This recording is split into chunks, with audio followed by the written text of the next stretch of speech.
మాధవ వద్దంటున్నా వినకుండా తాయారు ఇంటికి తీసుకుని వెళ్తారు ఇద్దరు తమ్ముళ్ళు చక్రి కేశవ.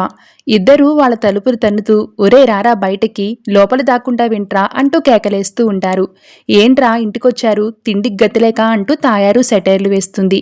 ఎంత ధైర్యం ఉంటే మా ఇంటికొచ్చి మా అన్నయ్య మీద చెయ్యి వేస్తారు నీ మొగుడు అంటూ చక్రి అంటాడు.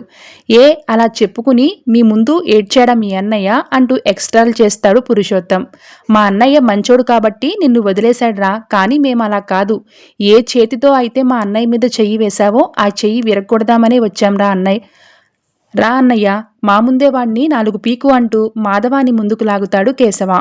తమ్ముళ్ళు అంతలా గొడవ పడుతుంటే మాధవ మాత్రం మళ్ళీ శాంతి మంత్రాలు చదువుతూ ఉంటాడు. ఒరే తప్పురా, పెద్దతను మనకి మావయ్య అవుతాడు, వదిలేయండ్రా అని మాధవ అంటూ ఉంటాడు.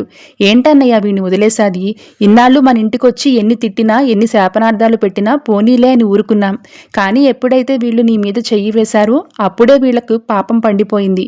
ఇక నుంచి వదిలేదే లేదు అంటూ పురుషోత్తం చెయ్యి వెనక్కి విరిచేసి కేశవ చక్రి చెరొకటి పీకుతారు. దాంతో తాయారు మధ్యలోకి వచ్చి ఒరే ఏంట్రా, మా ఆయన్ని చంపేస్తారా అంటూ లోపలికి తీసుకుని వెళ్ళిపోతుంది. ఇంకొకసారి మా అన్నయ్య మీద చెయ్యి ఎత్తితే ఆ చెయ్యి ఉండదని చెప్పి వార్నింగ్ ఇచ్చి మాధవాన్ని తీసుకుని అక్కడి నుంచి వెళ్ళిపోతారు.